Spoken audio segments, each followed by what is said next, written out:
24 movie side channel நண்பர்கள் அனைவருக்கும் வணக்கம். இன்னைக்கு நம்ம பார்க்க போறது குருதி அப்படிங்கிற சூப்பரான ஒரு மலையாள படத்தை பத்தி தான் பார்க்க போறோம்.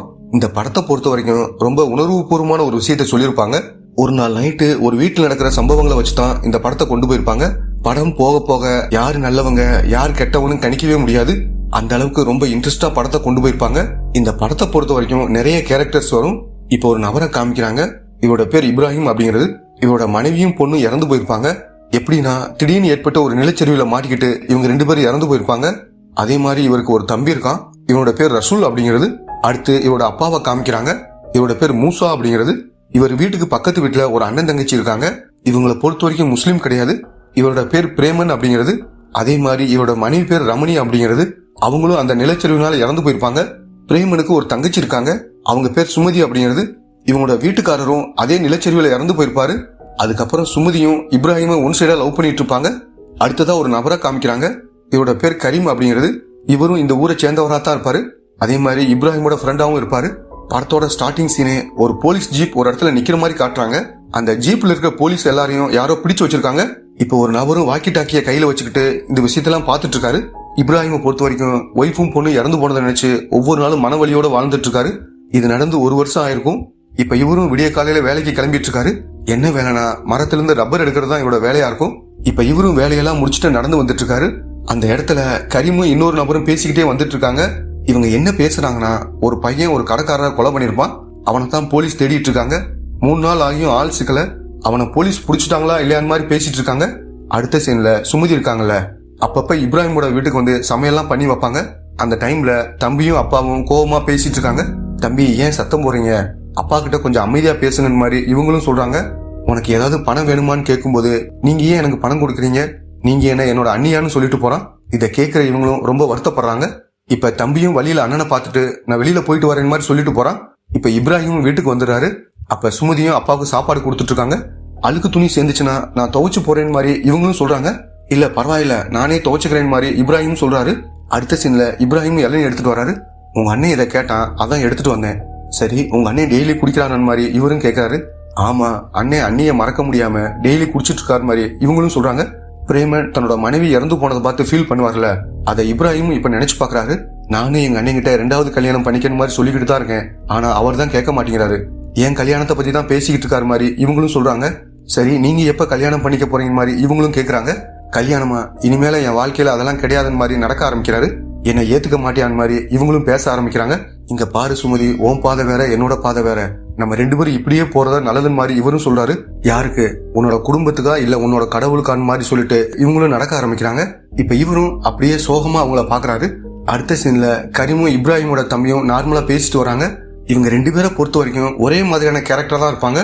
அடுத்த சீன்ல இப்ராஹிம் சில பழங்களை பறிச்சுட்டு வந்து சுமதி கிட்ட கொடுக்குறாரு. அந்த இடத்துல அண்ணனும் இருக்காரு. இவங்க 2 பேரும் கல்யாணம் பண்ணிக்கிட்டா நல்லா இருக்குன்னு மாதிரி அண்ணனும் நினைக்கிறாரு. அதனாலதான் அங்கிருந்து கிளம்பி போறாரு.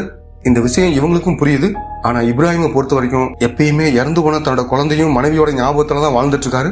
அதையும் தாண்டி 2 பேரும் வேற வேற மதம்னால அதை பத்தியும் யோசிச்சுட்டு இருக்காரு. இப்ப நைட் நேரம் அப்பாவும் டிவியில படம் பார்த்துட்டு இருக்காரு. அப்ப வீட்டு கதவை யாரோ தட்டுறாங்க. இப்ராஹிம் தான் கதவை திறக்காரு. பார்த்தா ஒரு பையனை தள்ளி விட்டு ஒரு போலீஸ் அங்க வராரு. பையன் கையில விலங்கு இருக்கு. இது மூலமா அவன் ஒரு குற்றவாளின்னு தெரிய வருது. உள்ள வந்த போலீஸும் திடீர்னு கதவெல்லாம் சாத்துறாரு. நீங்க வச்சிருக்கிற போன் எல்லாம் கொடுங்கன்னு மாதிரி கேக்குறாரு. இவங்களும் கொஞ்சம் யோசிச்சுட்டு போன் எல்லாம் கொடுத்துறாங்க. இப்ப இவரும் அங்க வச்சிருக்கிற தண்ணியை எடுத்து அவசர அவசரமா குடிக்கிறாரு. அப்படி குடிச்சிட்டு இருக்கும் போதே இவர் ஒரு விஷயத்த கவனிக்கிறாரு. அதாவது இவங்க முஸ்லீம்ங்கிற விஷயம் இவருக்கு தெரிய வருது. இப்ப இவங்க வீட்டுல மரம் வெட்டுறதுக்காக வச்சிருந்த ஆயுதங்கள் எல்லாத்தையும் எடுத்துறாரு. அதே மாதிரி அங்க இருக்க ஜன்னல் எல்லாத்தையும் அடைச்சிடறாரு. இந்த இடத்துல இவருக்கு துப்பாக்கி ஒண்ணு கிடைக்குது. அதை லோட் பண்ண முடியுமான்னு பாக்குறாரு. அந்த துப்பாக்கி ஒர்க் ஆகாதுன்னு மாதிரி அப்பாவும் இந்த இடத்துல சொல்றாரு. அடுத்து இவரும் தன்னோட போனை எடுத்துட்டு பக்கத்து ரூமுக்கு வந்து கால் பண்றாரு. இந்த மாதிரி அந்த குற்றவாளி பையன் என்கிட்ட தான் இருக்கான், கூட வந்தவங்களுக்கு எல்லாம் பிரச்சனை ஆயிடுச்சு, நீங்க உடனே இந்த இடத்துக்கு வாங்கன்னு மாதிரி இவரும் சொல்றாரு. இங்க பாருங்க அந்த பாலத்துக்கிட்ட கொஞ்சம் பிரச்சனை இருக்கு, நாங்க வர கொஞ்சம் டைம் ஆகுன்னு மாதிரி சொல்ல சரின்னு இவரும் ஏத்துக்கிறாரு. இப்ப இந்த போலீஸை என்ன சொல்றான்னா, இந்த பையன் ஒரு குற்றவாளி, போலீஸ் டீம் வர்றதுக்கு கொஞ்சம் லேட் ஆகும், அது வரைக்கும் பாதுகாப்பா இருக்கிறதுக்காக இன்னைக்கு நைட் இங்கதான் தங்க போற மாதிரி சொல்றாரு. இப்ப தம்பியும் என்ன கேக்குறானா, இவன் தான் அந்த முஸ்லீம் பெரியவரை கொலை பண்ணவனான்னு மாதிரி கேக்குறான். அதெல்லாம் உனக்கு தேவையில்லாத மாதிரி இவரும் சொல்றாரு. அந்த குற்றவாளி பையன் இருக்கான்ல, அவன் பேர் விஷ்ணு அப்படிங்கிறது. இப்ப விஷ்ணுவும் ஆமாண்டா நான் தான் கொலை பண்ணேன், இப்ப அதுக்கு என்னன்னு மாதிரி இவனும் கேக்குறான். 2 பேரும் வாக்குவாதம் பண்றதை பார்த்து போலீஸும் இவங்களை திட்டி அமைதியா இருங்கன்னு மாதிரி சொல்றாரு. இப்ப அப்பாவும் என்ன கேக்குறாருன்னா, உங்களுக்கு எப்படி காயம் ஏற்படுச்சு, உங்க கூட வந்தவங்க எல்லாம் எங்கன்னு மாதிரி கேக்குறாரு. நாங்க போலீஸ் டீமோட தான் இவனை கூப்பிட்டு வந்தோம். ஆனா வர்ற வழியில சில பேர் எங்களை தாக்க ஆரம்பிச்சிட்டாங்க. நான் மட்டும்தான் இவனை கூப்பிட்டு தப்பிச்சு வந்தேன் மாதிரி இவரும் சொல்றாரு. இப்படி பேசிட்டு இருக்கும் போதே யாரோ கதவை தட்டுறாங்க. இங்க பாரு, யார் வந்தாலும் அவங்கள அப்படியே பேசி அனுப்பிச்சு விடுன்னு மாதிரி போலீஸும் சொல்றாரு. இல்ல சுமதி தான் வருவாங்க, சாப்பாடு கொடுக்கத்தான் வருவாங்க மாதிரி இவரும் போய் கதவை திறக்கிறாரு. அப்ப இவங்களும் வேகமா உள்ள நடந்து வராங்க. அங்க உட்கார்ந்துட்டு இருக்க விஷ்ணுவை பார்த்து ஏதோ தப்பா இருக்குன்னு மாதிரி இவங்களும் நினைக்கிறாங்க. இப்ப போலீஸும் சாப்பாடு இருக்கான்னு மாதிரி கேட்க அந்த கைதி போலீஸ் எல்லாம் உட்காந்து சாப்பிட ஆரம்பிக்கிறாங்க. இப்ப சுமதியும் என்ன சொல்றாங்கன்னா, எங்க அண்ணன் எனக்காக வெயிட் பண்ணிட்டு இருப்பாரு, நான் வீட்டுக்கு போகணும் மாதிரி சொல்றாங்க. அந்த டைம்ல விஷ்ணுவும் நான் அர்ஜென்ட்டா பாத்ரூம் போகணும் மாதிரி சொல்றான். பாத்ரூம் எங்க இருக்குன்னு மாதிரி கேட்டு தெரிஞ்சுக்கிறாரு. வெளியில தான் போகணும் மாதிரி சொல்ல இவரும் அவனை கூப்பிட்டு வெளியே வராரு. பாத்ரூம் அமைதியா போகணும் மாதிரி இவரும் உள்ள விடுறாரு. இப்ப தம்பியும் என்ன சொல்றானா, இவன் தான் அந்த பெரியவரை கொடூரமா கொலை பண்ணிருக்கான், காரணம் இவங்க பெரும்பான்மையா இருக்கனாலதான் இப்படி எல்லாம் பண்றாங்கன்னு மாதிரி இவனும் சொல்றான். இப்ப விஷ்ணுவும் என்ன சொல்றான்னா, சார் நானும் நீங்களும் ஒண்ணு, ஆனா அவங்க அப்படி கிடையாது, சிறுபான்மையர்னு சொல்லி நிறைய சலுகைகளை வாங்கிட்டாங்க, ஆனா நமக்கு என்ன கிடைக்குதுன்னு மாதிரி இவனும் சொல்றான். இங்க பாரு, ஏதாவது பேசாம அமைதியாருன்னு மாதிரி போலீஸும் இவனை திட்டுறாரு. இப்ப அப்பாவும் சரி நைட்டு இங்கேயே இருங்கன்னு மாதிரி சொல்லிடுறாரு. ஆனா தம்பியை பொறுத்த வரைக்கும் அந்த போலீஸையும் நம்ம தயாரா இல்ல, அந்த விஷ்ணுவையும் நம்ம தயாரா இல்ல. அதனால பாதுகாப்புக்கு ஒரு ஸ்க்ரூ டிரைவர் எடுத்து ஒளிச்சு வச்சுக்கிறான். இப்ப இப்ராஹிம் என்ன சொல்றாருன்னா, சார் சுமதியை மட்டும் அவங்க வீட்டுக்கு அனுப்பிச்சு விட்டுருங்க, அவங்க வெளியில போய் எதுவும் சொல்ல மாட்டாங்கன்னு மாதிரி சொல்றாரு. இப்ப விஷ்ணுவும் பேச ஆரம்பிக்கிறான். ஆமா சார், இவங்க நம்ம மதம், வெளியில போய் எதுவும் சொல்ல மாட்டாங்கன்னு மாதிரி சொல்றான். இப்ப போலீஸும் அவனை முறைச்சிட்டு, இங்க பாருங்க யாரும் வெளியில போக கூடாது, இங்கதான் இருக்கணும் மாதிரி சொல்லிடுறாரு. வேணும்னா உங்க அண்ணனுக்கு கால் பண்ணி ஏதாவது காரணத்தை சொல்லி சமாளிங்க மாதிரி போனை கொடுக்கறாரு. இப்ப இவங்களும் அண்ணனுக்கு கால் பண்றாங்க, ஆனா லைனே போக மாட்டேங்குது. சரி போனை கொடுங்கன்னு மாதிரி இவரும் போனை வாங்கிக்கிறாரு. போன்ல சார்ஜ் இல்லாத பார்த்துட்டு இவரும் வந்து சார்ஜ் போடுறாரு. இப்ப எல்லாரும் அவங்க இருக்கிற இடத்துல உட்காந்து கண்ணை மூட ஆரம்பிக்கிறாங்க. இப்ப யாரோ கதவை தட்டுற மாதிரி சவுண்டு கேக்குது. இந்த நேரத்துல யாருன்னு மாதிரி இப்ராஹிமும் யோசிக்கிறாரு. இப்ப போலீஸும் என்ன பண்றாருன்னா, விஷ்ணுவை கூப்பிட்டுக்கிட்டு ஒரு ரூம் போய் கதவை சாதிக்கிறாரு. பேசி அனுப்பிச்சோயின் மாதிரி இவர்கிட்ட சொல்லிட்டு போயிருப்பாரு. இப்ப சுமதியும் என்ன பண்றாங்கன்னா, கிச்சனுக்கு போய் கதவை சாத்திக்கிறாங்க. இப்ப இப்ராஹிம் கதவை திறந்து பார்க்கும்போது அங்க கரீம் தான் நிக்கிறாரு. இப்ப கரீமும் பேசிக்கிட்டே உள்ள வராரு. என்ன கரீம் இந்த நேரத்துல வந்திருக்கேன்னு மாதிரி இப்ராஹிம் கேக்குறாரு. ஏன் இந்த நேரத்துல வரக்கூடாதான்னு மாதிரி சிரிச்சுக்கிட்டே சேர்ல வந்து உட்கார்றாரு. இப்ப வீட்டை சுத்தி பார்க்கும்போது எல்லா ஜன்னலும் மூடி இருக்கிறத கவனிக்கிறாரு. இப்ப அப்பாவும் சரி நீ கிளம்புன்னு மாதிரி சொல்ல, நான் ஒரு உதவி கேட்டு தான் வந்தேன் மாதிரி இவரும் சொல்றாரு. இப்ப அந்த இடத்துக்கு லைக்குங்கிற ஒரு நபர் வராரு. பிருத்திவிராஜ் தான் இந்த கேரக்டர் பண்ணிருப்பாரு. இவர் என்னோட ஃப்ரெண்டுன்னு மாதிரி கரீமும் இந்த இடத்துல சொல்றாரு. இப்ப லைக்கும் உள்ள வந்து சேர்ல உட்கார்றாரு. நான் ரொம்ப தூரம் டிராவல் பண்ணி வந்திருக்கேன், பைக்கு கொஞ்சம் ப்ராப்ளம் ஆயிருச்சு, எனக்கு கொஞ்சம் சாப்பாடு தாங்கன்னு மாதிரி இவரும் கேக்குறாரு. இப்ப நாங்க எல்லாரும் சாப்பிட்டு முடிச்சிட்டோம், இப்போதைக்கு சாப்பாடு இல்லைன்னு மாதிரி இவங்களும் சொல்றாங்க. எனக்கு கொஞ்சம் சாப்பாடு மட்டும் தாங்கன்னு மாதிரி லைக்கும் மறுபடியும் கேக்குறாரு. அப்ப சுமதியும் நார்மலா கிச்சன்ல இருந்து வர்ற மாதிரி வந்து இவருக்கு சாப்பாடு வைக்கிறாங்க. நீ இங்க என்ன பண்றேன்னு மாதிரி கரீமும் இவங்க கிட்ட கேக்குறாரு. இல்ல எங்க வீட்டுல இருக்கிற ஓடெல்லாம் உடஞ்சு போயிருச்சு, அங்க வேலை நடந்துட்டு இருக்கு, அதனால இன்னைக்கு நைட் இங்க தங்க வந்திருக்கேன்னு மாதிரி இவங்களும் சொல்றாங்க. சரி நான் தூங்க போறேன்னு மாதிரி எல்லார்கிட்டையும் சொல்லிட்டு வேகமா ஒரு ரூமுக்கு வந்து கதவை சாத்திக்கிறாங்க. அந்த ரூம்ல தான் போலீஸும் விஷ்ணுவும் இருப்பாங்க. இப்ப போலீஸும் நீ பண்ணது கரெக்டான மாதிரி ஒரு பார்வை பாக்குறாரு. இப்ப லைக்கும் சுமதி வச்சுட்டு போன சாப்பாடை அப்படியே தள்ளி வைக்கிறாரு. இங்க இருக்கிற எல்லாருமே லைக்கவே பாக்குறாங்க. இப்ப இவங்களுக்கும் ஒரு விஷயம் நல்லா புரியுது. அது என்னதுன்னா, இவங்க எல்லாருமே விஷ்ணுவை கொலை பண்ணத்தான் வந்திருக்காங்கன்னு மாதிரி புரிஞ்சுக்கிறாங்க. இப்ப அப்பாவும் நீ வெளியே போன மாதிரி சொல்லிட்டு இருக்காரு. இப்ப உள்ள இருக்கிற போலீஸும் இனிமேலையும் பொறுமையா இருக்க முடியாது, நம்ம உள்ளதான் இருக்கோம்ன்ற விஷயம் அவனுக்கு தெரிஞ்சிருச்சு மாதிரி இவரும் தைரியமா வெளியே வந்து உட்காராரு. அவனுக்கு சட்ட ரீதியான தண்டனையை நாங்க வாங்கி தர்றோம் மாதிரி இவரும் சொல்றாரு. இப்ப லைக்கும் சிரிச்சுக்கிட்டே, இங்க யாருக்கு தண்டனை கிடைக்கும் யாருக்கு தண்டனை கிடைக்காதுன்ற விஷயம் எனக்கு நல்லாவே தெரியும் மாதிரி சொல்றாரு. இப்ப அந்த இடத்துக்கு வேற ஒரு நபர் வராரு. அவரோட பேர் உமர் அப்படிங்கிறது. இவங்க எல்லாரும் சேர்ந்துதான் வந்திருப்பாங்க. இப்ப இவரும் உள்ள வந்து உட்காராரு. அப்ப கரீமும் எனக்கு ஒரு வேலை இருக்குன்னு மாதிரி சொல்லிட்டு தம்பி கிட்ட வராரு. கவனமா பாத்துக்கன்னு மாதிரி சொல்லிட்டு கதவை மூடிட்டு வெளியே வராரு. இப்ப லைக்கும் கையில கத்தி எடுத்து வைக்கிறாரு. அதே மாதிரி போலீஸும் துப்பாக்கி ரெடியா எடுத்து வைக்கிறாரு. இப்ப ரெண்டு பேரும் மாறி மாறி பாத்துக்கிட்டே இருக்காங்க. இப்ப லைக்கும் என்ன பண்றாருன்னா, திடீர்னு டேபிள தூக்கிட்டு தான் வச்சிருந்த கத்தியை வச்சு போலீஸோட கழுத்திலே குத்திடுறாரு. இப்ப இவருக்கு ரத்தம் பயங்கரமா போயிட்டு இருக்கு. இந்த விஷயத்த உமரும் பாத்துட்டு இருக்காரு. இப்ப மூடி இருக்கிற கதவை எட்டி உதைச்சிட்டு இவரும் உள்ள போறாரு. பார்த்தா அங்க சுமதியும் துப்பாக்கியை காட்டி ஒழுங்கா தள்ளி போன மாதிரி லைக்க மிரட்டுறாங்க. இவரும் கொஞ்சம் கொஞ்சமா பின்னாடி வந்துட்டு இருக்கும் போது அடிபட்ட போலீஸும் துப்பாக்கி வச்சு சுடுறாரு. ஆனா குறி சரியா படல. இப்ப இவரும் துப்பாக்கி எடுக்கலான்னு வரும்போது இப்ராஹிம் அந்த துப்பாக்கி எடுத்துறாரு. ஒழுங்கா இங்கிருந்து வெளியே போங்கன்னு மாதிரி லைக்க மிரட்டுறாரு. நீ என்ன பண்ணிக்கிட்டு இருக்கேன்னு உனக்கு தெரியுதா, நம்ம இதை பத்தி பேசுவோம் மாதிரி கரீமும் இந்த இடத்துல சொல்றாரு. நீ எதுவும் சொல்ல வேணாம், முதல்ல இங்கிருந்து வெளியே போங்கன்னு மாதிரி இப்ராஹிமும் மிரட்டுறாரு. இப்ப கரீமும் வெளியே போகலாம் மாதிரி லைக்க கூப்பிட்டுட்டு மெதுவா வெளியே போறாரு. இப்ப கதவெல்லாம் சாத்திட்டு போலீஸுக்கு தேவையான ட்ரீட்மெண்ட் எல்லாம் கொடுத்துட்டு இருக்காங்க. இப்ப போலீஸும் என்ன சொல்றாருன்னா, நீ போய் உன்னோட குரானை எடுத்துட்டு வான்னு மாதிரி சொல்றாரு. இப்ப இவங்களும் போய் குரானை எடுத்துட்டு வந்துடுறாங்க. அது மேல அவரோட துப்பாக்கி வைக்கிறாரு. இதுல 4 புல்லட் தான் இருக்கு. இவனை சட்ட ரீதியா சட்டத்துக்கு முன்னாடி போய் நிறுத்தணும், புரிஞ்சுதா? நீ குரான் முன்னாடி சத்தியம் பண்ணுன்னு மாதிரி சொல்ல இவரும் கொஞ்சம் யோசிக்கிறாரு. இப்ப அப்பாவும் சத்தியம் பண்ணுன்னு சொல்ல இவரும் சத்தியம் பண்ணிடுறாரு. இப்ப போலீஸ ஒரு இடத்துல படுக்க வச்சிருக்காங்க. அவரும் சாகுற நிலைமையில தான் இருக்காரு. அந்த விஷ்ணுவை ஜன்னல் ஓரமா லாக் பண்ணி வச்சிருப்பாரு. இப்ப அவங்களும் ஜன்னலை உடைக்கிறதுக்கு ட்ரை பண்ணிட்டு இருக்காங்க. இப்ப போலீஸும் சாவியை கொடுத்து அவனை வேற இடத்துக்கு மாத்துன்னு மாதிரி சொல்றாரு. இவரும் லாக்க ஓபன் பண்றதுக்காக வராரு. அவங்களும் ஒரு ஆயுதத்தை வச்சு ஜன்னலை உடைச்சிட்டு இருக்காங்க. இவரும் கிட்ட போறதுக்கு பயப்படுறாரு. இப்ப துப்பாக்கி எடுத்து அந்த இடத்துல சுடுறாரு. அவங்களும் அங்கிருந்து ஓடிடுறாங்க. இப்ப இவரும் அந்த லாக்க ஓபன் பண்ணிடுறாரு. இன்னும் 3 புல்லட் தான் இருக்கான்னு மாதிரி தம்பியும் கேக்குறான். ஆமா அவ்வளவுதான் இருக்குன்னு மாதிரி இவரும் சொல்றாரு. நம்ம எல்லாத்தையும் கொலை பண்ணிடுவாங்கன்னு மாதிரி சுமதி இந்த இடத்துல கேக்குறாங்க. இல்ல உன்னையும் என்னையும் மட்டும் தான் கொலை பண்ணுவாங்கன்னு மாதிரி விஷ்ணுவும் சொல்றான்.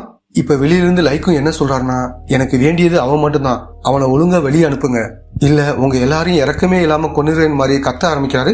இதை கேட்டு உள்ள இருக்க எல்லாரும் பயப்பட ஆரம்பிக்கிறாங்க.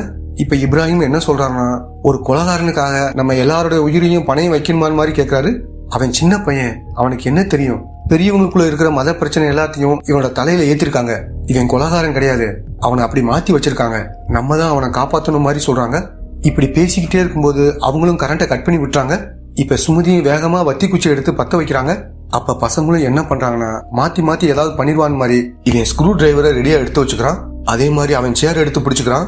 இத பாக்குற அப்பாவும், இந்த வயசுல உங்க 2 பேருக்கும் இவ்வளவு வெறியான் மாதிரி கேக்குறாரு. இப்ப எல்லாரும் அங்கங்க உட்கார்ந்து இருக்காங்க. இப்ப ஓட்டு மேல யாரோ ஏறி வர மாதிரி சவுண்ட் கேக்குது. உமர் தான் ஏறி வந்துட்டு இருக்காரு. ஒரு இடத்துல ஓட்ட பிரிச்சு உள்ள இறங்கலான்னு மாதிரி பாத்துட்டு இருக்காரு. இப்ப இப்ராஹிம் என்ன பண்றாருன்னா, வேகமா 2 பாட்டில் எடுத்து கழுத்துல மாட்டிக்கிறாரு. அப்ப சுமதிய பக்கத்துல வர சொல்லி தான் வச்சிருந்த துப்பாக்கிய கொடுக்குறாரு. இப்ப இவரும் மேல ஏறி உமர் இறங்கின இடத்த கண்டுபிடிச்சு வந்துட்டு இருக்காரு.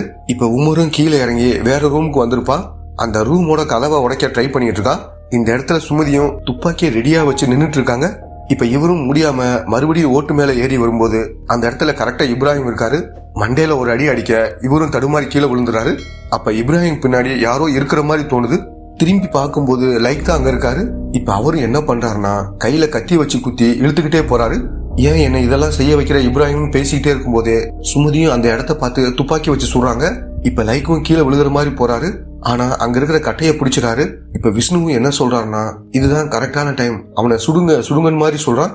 ஆனா சுமதி சுட மாட்டேங்கிறாங்க, துப்பாக்கி மட்டும் வச்சுக்கிட்டே இருக்காங்க. இப்ப லைக்கும் மேலே ஏறி ஒரு வழியா வெளியே வந்துடுறாரு. இந்த டைம்ல இப்ராஹிம் உருண்டு கீழே விழுந்திருப்பாரு. இப்ப கீழே வீட்டுக்கு நடந்து வந்துட்டு இருக்கும்போது அந்த இடத்துல கரீம் இருக்காரு. நான் சொல்றத புரிஞ்சுக்கொண்டு மாதிரி இவரும் பேச வராரு. உன்கிட்ட பேச விருப்பம் இல்லைன்னு மாதிரி இவரும் கதவு கிட்ட வந்து நான் தான் சொல்றாரு. இப்ப சுமதியும் கதவை திறந்துட்டு உடனே லாக் பண்ணிடுறாங்க. இப்ப இவருக்கு கையெல்லாம் அடிபட்டு இருக்கும். அதுக்கான ட்ரீட்மெண்ட் எல்லாம் பண்றாங்க. இப்ப லைக்கும் ஒரு தீ பந்தத்தை உள்ள வீசுறாரு. ஒழுங்கா அவனை வெளியே அனுப்புங்க, இல்லன்னா இந்த வீட்டையே கொளுத்தி விட்டுவேன் மாதிரி சொல்றாரு. இப்ப விஷ்ணுவும் என்ன சொல்றாங்கன்னா, அப்பவே நல்ல சான்ஸ் கிடைச்சது, அவனை அப்பவே கொன்னுருக்கலாம், நீங்க தப்பு பண்ணிட்டீங்க மாதிரி சுமதி கிட்ட சொல்றான். இப்ப அந்த இடத்துக்கு பிரேமன் வராரு. என்ன கரண்ட் இல்லையான்னு மாதிரி போன் டார்ச் எடுக்கிறாரு. அப்ப கரெக்டா அந்த இடத்துக்கு கரீம் வராரு. இந்த நேரத்துல இங்க என்ன பண்ணிக்கிட்டு இருக்கேன்னு மாதிரி இவரும் கேக்குறாரு. இல்ல கரண்ட் போயிடுச்சு, சரி பண்றதுக்காக என்ன கூப்பிட்டாங்க, அதான் இங்க வந்தேன் மாதிரி சொல்லி சமாளிச்சிட்டு இருக்காரு. ஆனா அந்த இடத்துக்கு லைக் வந்துறாரு. அவர் உடம்புல ரத்தம்லாம் இருக்கிறத பார்த்துட்டு இவருக்கு கொஞ்சம் பயம் வருது. இப்ப இவரும் டக்குன்னு தள்ளி விட்டுட்டு அங்கிருந்து ஓட ஆரம்பிக்கிறாரு. எங்க போனான்னு மாதிரி இவங்களும் பேசிட்டு இருக்காங்க. இவரை பொறுத்த வரைக்கும் மரம் நல்லா ஏறுவாரு. அதனால வேகமா ஏறி மரத்தோட உச்சியில போய் உட்காந்துக்கிறாரு. ஆனா அவரோட போன் கீழே தான் இருக்கும், போன் இங்கதான் இருக்கு, அதனால எந்த பிரச்சனையும் இல்லைன்னு மாதிரி இவங்களும் பேசிட்டு இருக்காங்க. அந்த இடத்துல ஒரு தேன் கூடு இருக்கும். இப்ப பிரேமனும் அந்த தேன் கூட கீழே தள்ளி வராரு. இப்ப தேனியெல்லாம் இவங்களை கடிக்க ஆரம்பிக்குது. இவங்களும் அலறிக்கிட்டு வேகமா அங்கிருந்து ஓட ஆரம்பிக்கிறாங்க. இந்த நேரத்துல உமரும் அங்க முழிச்சுறாரு. அவரோட முகமெல்லாம் காயமா இருக்கு. பொறுமையா அந்த வீட்டை விட்டு வெளியே வந்துடுறாரு. இப்ப கதவை திறங்கன்னு மாதிரி சொல்லி பிரேமனும் வீட்டுக்குள்ள வந்துடுறாரு. அவங்களும் என்னன்னு கேட்கும்போது நடந்த விஷயத்த இவரும் சொல்றாரு. சரி இங்க என்னதான் நடந்துட்டு இருக்கு, எனக்கு ஒண்ணுமே புரியலன்னு மாதிரி இவரும் சொல்லிட்டு இருக்காரு. அப்ப இவனோட கால்ல இருந்து ரத்தம் வலியுது. என்னன்னு கேட்கும்போது பாம்பு கடிச்சிருக்குன்னு நினைக்கிறேன், எனக்கு மயக்க வர மாதிரி இருக்குன்னு சொல்றாரு. உடனே இவனை ஹாஸ்பிட்டல் கூட்டிட்டு போகணும், ஆனா அங்க போறதுக்கு கண்டிப்பா வண்டி வேணும். என்ன பண்ணலாம்னு பேசிட்டு இருக்கும்போது அவங்களோட புல்லட் பைக் சாவி என்கிட்ட தான் இருக்குன்னு மாதிரி விஷ்ணுவும் சொல்றான். இத பத்தி இவ்வளவு நேரம் நீ வாயே திறக்கல, ஆனா இப்ப இத பத்தி சொல்றேன்னா உங்களோட ஆள் ஒருத்தன் அடிபட்டு இருக்கான்ல, அதனாலதான் இப்ப சொல்றேன்னு மாதிரி தம்பியும் கேக்குறான். இப்ப இப்ராஹிம் யோசிச்சுட்டு இருக்கும்போது சுமதி என்ன சொல்றாங்கன்னா, எங்க அண்ணன் உயிரை எப்படியாவது காப்பாத்தணும், நீ அவரை பைக்ல கூட்டிட்டு போன மாதிரி சொல்றாங்க. இவரும் யோசிக்கிறாரு. இப்ப தம்பி கிட்ட பேசி பாக்குறாரு. தம்பியும் நான் போக மாட்டேன்னு மாதிரி சொல்றான். இப்ப சுமதியும் விஷ்ணுவை பத்தி நிறைய விஷயங்கள் சொல்றாங்க. அவன் எதுக்காக இந்த விஷயத்த பண்ணான்னு மாதிரி கோவமா சொல்றாங்க. இந்த விஷயமெல்லாம் உனக்கு எப்படி தெரியும் மாதிரி இப்ராஹிமும் கேட்கிறாரு. நான் தான் அவனை 3 நாள் மறைச்சு வச்சிருந்தேன், அதுக்கப்புறம் தான் அவன் மாட்டிக்கிட்டான். உங்கள ஒருத்தனுக்கு இப்படி ஆச்சுன்னா நீங்க இடம் கொடுக்க மாட்டீங்களா? அப்படித்தான் நானும் இடம் கொடுத்தேன் மாதிரி சொல்றாங்க. இப்ப தம்பிய என்ன சொல்றானா, பாத்தியா அவ புத்திய காட்டிட்டா, நீ உமரை கொஞ்சம் கூட யோசிக்காம அடிச்ச, ஆனா அவன் அவ்வளவு பெரிய தப்பு பண்ணிருந்தோம், அவனை மறைச்சு வச்சிருக்காங்கன்னு மாதிரி சொல்றான். இப்ப பிரேமனும் நீங்க யாரும் என்னை காப்பாத்த வேணாம், நானே என்ன பாத்துக்கிறேன் மாதிரி விஷ்ணு கிட்ட பைக்கோட சாவியை கேட்கிறாரு. கதவை திறந்து வெளியே போகலாம்னு நினைக்கும் போது அந்த இடத்துல கரீம் இருக்காரு. இப்ப கரீம் இவர் கூட சண்டை போறத பார்த்த சுமதியும் தான் வச்சிருந்த துப்பாக்கி வச்சு கரீமை சுட்டுறாங்க. அவரும் துடிச்சுக்கிட்டே அங்க போய் விழுந்துறாரு. இப்ப இப்ராஹிமும் அவங்ககிட்ட துப்பாக்கியை கேட்கறதுக்காக போறாரு. ஆனா அவங்க என்ன பண்றாங்கன்னா இப்ராஹிம்கிட்டே குறி பார்த்துட்டு இருக்காங்க. இத பாக்குற தம்பியும் நான் அப்பவே படிச்சு சொன்னேன், அவங்க வேற நம்ம வேற, அவங்க அவங்கள காப்பாத்த தான் வழி பார்ப்பாங்க, நம்மளை பத்தி யோசிக்கவே மாட்டாங்க மாதிரி சொல்றான். இப்ப சுமதியும் இப்ராஹிம்கிட்ட என்ன சொல்றாங்கன்னா, நான் என்னோட காதலை உங்ககிட்ட நிறைய தடவை வெளிப்படையாவே சொன்னேன், ஆனா நீ ஏத்துக்கல, காரணம் உன்னோட மதம் தான், உன்னோட மதம் உனக்கு எப்படி முக்கியமோ அதே மாதிரிதான் எனக்கும் சொல்றாங்க. இப்ப பக்கத்துல இருக்க விஷ்ணு கிட்ட என்ன சொல்றாங்கன்னா, சாவி எடுத்துக்க, நம்ம 3 பேரும் இங்கிருந்து கிளம்ப போற மாதிரி கதவை லாக் பண்ணிட்டு கிளம்பி போறாங்க. இப்ப இவங்க 3 பேரும் கிளம்பி போறத லைக்கும் பாத்துறாரு. அவரும் இவங்களை துரத்திக்கிட்டே வராரு. ஆனா கொஞ்ச தூரம் தான் துரத்த முடியுது. இவங்களும் அங்கிருந்து தப்பிச்சுறாங்க. இப்ப இவரும் கோவமா வீட்டுக்குள்ள வராரு. அங்க கரீமுக்கு அடிபட்டு பார்த்து வருத்தப்படுறாரு. இப்ப இப்ராஹிமும் ஒரு சேரை வச்சு அடிச்சு உட்கார வச்சிடறாரு. அவங்க அந்த பாலத்தை தாண்டதுக்கு மாதிரி அவங்கள பிடிக்கணும், ஏதாவது குறுக்கு வழி இருக்கான்னு மாதிரி கேட்கிறாரு. இப்ப வெளியில உமரும் ஒரு ஜீப்பை எடுத்துட்டு வந்து வாசல்ல நிப்பாட்டுறாரு. இப்ப இப்ராஹிம் என்ன சொல்றான்னா, அந்த குறுக்கு வழி எனக்கு தெரியும், அதை நான் சொல்லணும்னா ஒரு விஷயத்த நீ பண்ணணும், அந்த பையனை பிடிச்சு எது வேணாலும் பண்ணிக்க, ஆனா சுமதியையும் பிரேமனையும் எதுவும் பண்ணக்கூடாத மாதிரி சொல்றாரு. நீ இன்னும் பிரச்சனையே புரிஞ்சுக்கல இப்ராஹிம், லைக் அதை மட்டும் சொல்றாரு, மத்தபடி அவங்களை எதுவும் பண்ண மாட்டேன்ற விஷயத்த சொல்ல மாட்டேங்கிறாரு. இப்ப தம்பியை பார்த்து நீ ஜீப் ஓட்டுவான் மாதிரி கேட்கிறாரு. அவனும் தெரியாதுன்னு சொன்ன உடனே நீ ஓட்டுவான்னு இப்ராஹிம் கிட்ட கேட்கிறாரு. கையில அடிபட்டிருக்கு, என்னால ஓட்ட முடியாத மாதிரி இவரும் சொல்றாரு. நான் ஓட்டுறேன், எனக்கு அந்த குறுக்கு பாதை தெரியும் மாதிரி அப்பாவும் சொல்றாரு. இப்ப எல்லாரும் ஜீப்ல அங்க போயிட்டு இருக்காங்க. கரீமோட நிலைமை ரொம்ப மோசமா போயிட்டு இருக்கு. இப்ப இப்ராஹிம் லைக் கிட்ட என்ன கேட்கிறாருன்னா, உன் ஃப்ரெண்டை விட அவனை கொல்றதான் உனக்கு ரொம்ப முக்கியமான மாதிரி கேட்கிறாரு. இதே விஷயத்தை தான் நானும் கேட்கிறேன், உன் குடும்பம் கரீமை விட அவனை காப்பாத்துறதா முக்கியமான மாதிரி லைக்கும் இந்த இடத்துல கேட்கிறாரு. இதை கேட்கிற இப்ராஹிம்னால எதுவுமே பேச முடியல. இப்ப ஜீப்பை ஒரு இடத்துல நிப்பாட்டிட்டு அவங்க பைக்ல எங்க வராங்க மாதிரி பார்க்க ஆரம்பிக்கிறாங்க. அவங்க பின்னாடி ஒரு இடத்துல வந்துட்டு இருக்காங்கன்னு தெரிய வருது. இப்ப இவங்களும் ஜீப்பை பாதையில நிப்பாட்டிட்டு ஒரு இடத்துல மறைஞ்சு நிக்கிறாங்க. பைக்ல வந்துட்டு இருக்க விஷ்ணுவும் அங்க ஜீப் நிக்கிறத பார்த்து அதிர்ச்சி ஆகிறான். உடனே இவங்க 2 பேரும் இறங்க சொல்றான். ஆனா இவங்க கேட்க மாட்டேங்கிறாங்க. இப்ப விஷ்ணுவும் இவங்களை தள்ளி விட்டுறான். இவங்களும் ஓரமா போய் விழுகுறாங்க. இப்ப வந்த வழியில பைக்கை எடுத்துட்டு போறான். இவங்களும் ஜீப்ல பின்னாடியே அவனை ஃபாலோ பண்ணிட்டே போயிட்டு இருக்காங்க. அவனும் ஒரு இடத்துல தவறுதலா கீழே விழுந்துடுறான். அவன் மேலேயே ஜீப்பை விடுங்கன்னு மாதிரி சொல்ல அப்பாவும் அவனை ஏத்துற மாதிரி போறாரு. கிட்ட வந்தது உடனே ஜீப்பை திருப்பிடுறாரு. இப்ப பசங்கிட்ட இங்கிருந்து குதிங்கின் மாதிரி சொல்ல இவங்களும் குதிச்சிடுறாங்க. இப்ப அப்பாவும் வேணும்னே ஒரு இடத்துல மோதுறதுக்காக போறாரு. அதனால லைக்கும் அங்கிருந்து குதிச்சிடறாரு. இப்ப மோதுன அந்த இடத்துல கரீம் இறந்து போயிடுறாரு. அப்பாவை பார்க்க அந்த இடத்துக்கு இப்ராஹிம் வராரு. இப்ப அப்பாவுக்கும் எதுவுமே ஆயிருக்காது, அந்த பையனை காப்பாத்துன்னு மட்டும் சொல்றாரு. இப்ப விஷ்ணு இப்ராஹிமை பார்த்தே பயந்து வர்றான். இவரும் துரத்திட்டு போய் ஒரு இடத்துல பிடிச்சிடாரு. அப்படி பிடிச்சிருக்கும் போதான் எதிர இருக்கிற தம்பியும் சுமதியை பிடிச்சு வச்சிருக்கான். அதே மாதிரி இவங்களோட கழுத்துல ஸ்க்ரூ டிரைவரையும் வச்சிருக்கான். என்ன பண்ற, முதல்ல அதை எடுன்னு மாதிரி இப்ராஹிம் சொல்றாரு. அதெல்லாம் முடியாது, இதுதான் சரின்னு மாதிரி இவனு சொல்றான். இப்ப அந்த இடத்துக்கு லைக் வந்துறாரு. உன் தம்பியை பார்த்து கத்துக்க இப்ராஹிம் சொல்லிட்டு சுமதி கிட்ட வராரு. அவங்களோட முடிய பிடிச்சி இழுக்கிறாரு. தம்பிக்கிட்ட இருந்த ஸ்க்ரூ டிரைவரையும் வாங்கிக்கிறாரு. இப்ப கொஞ்சம் கொஞ்சமா இப்ராஹிம் பக்கத்துல நடந்து வராரு. இவர் பாக்கெட்ல ஒரு கத்தி வச்சிருப்பாரு. அதை இப்ராஹிம் கிட்ட கொடுத்துட்டு அவனை கொல்லு, இவ்வளவு விரேன் மாதிரி சொல்றாரு. இப்ராஹிமும் யோசிச்சுக்கிட்டே இருக்காரு. அந்த டைம்ல பிரேமன் அங்க வந்து லைக்க சொல்றாரு. அவருக்கும் காயம் பட்டுருது. உடனே விஷ்ணு அங்கிருந்து ஓட ஆரம்பிக்கிறான். இப்ப இவரும் விஷ்ணுவை போட்டு பயங்கரமா அடிக்கிறாரு. ஒரு பெரிய கல் எடுத்து அவன் மேல போறதுக்காக வராரு. அப்ப இப்ராஹிம் வந்து லைக்கோட வயிற்றிலே கத்தி வச்சு சொருகிறாரு. இப்ப லைக்கும் என்ன சொல்றாருன்னா, இதே விஷயத்தை தான் அவனை பண்ணு மாதிரி உங்ககிட்ட சொன்னேன், அப்ப யோசிச்ச, இப்ப உடனே எனக்கு பண்ணிட்டேன் மாதிரி சிரிச்சுக்கிட்டே கேக்குறாரு. இப்ப லைக்கு முட்டி போட்ட மாதிரி அங்கேயே உட்காந்துறாரு. இப்ப விடியவே ஆரம்பிக்குது. எல்லாரும் அருவி மாதிரி ஒரு இடத்துல உட்காந்துருக்காங்க. இப்ப இப்ராஹிம் விஷ்ணு கிட்ட என்ன சொல்றாருன்னா, அந்த இடத்துல தான் பாலம் இருக்கு, நீ அங்க போயிரு, போனதுக்கு அப்புறம் ஒரு தெளிவான முடிவெடுன்னு மாதிரி சொல்றாரு. இப்ப இவனும் இங்கிருந்து கிளம்புறான். இப்ப சுமதியும் என்ன சொல்றாங்கன்னா, நம்ம இதுக்கப்புறம் முன்னாடி இருந்த மாதிரி இப்ப இருக்க முடியுமான்னு மாதிரி கேக்குறாங்க. அப்பாவும் நிச்சயமா அது முடியாது, நம்ம எவ்வளவுதான் ஒத்துமையா நெருக்கமா இருக்கிற மாதிரி காட்டிக்கிட்டாலும் பால அளவுக்கு நமக்குள்ள இடைவெளி இருக்குன்னு மாதிரி சொல்றாரு. இப்ப தம்பியும் லைக் இருக்கிற இடத்துக்கு வந்துடுறாரு. அவர் சாகுற நிலைமையில தான் இருக்காரு. அப்ப தம்பிக்கிட்ட ஒரு கத்தி எடுத்து கொடுத்து அவனை விட்டுறாதன் மாதிரி சொல்றாரு. அவனும் கத்தியை வாங்கிட்டு நடக்க ஆரம்பிக்கிறான். இப்ப விஷ்ணுவும் பாலத்துல நடந்து வந்துட்டு இருக்கான். அப்ப இவனுக்கு முன்னாடியே தம்பி அங்க வந்து வெயிட் பண்ணிட்டு இருக்கான். இப்ப 2 பேரும் ஒருத்தர் பாக்குறாங்க. இந்த படத்தை பொறுத்த வரைக்கும் யாரு நல்லவங்க யாரு கெட்டவங்க சொல்ல முடியாது. ரொம்ப உணர்வு பூர்வமா ஒவ்வொரு கேரக்டரும் தன்னோட எண்ணங்களை வெளிப்படுத்திருப்பாங்க. இதோட இந்த படம் முடியுது.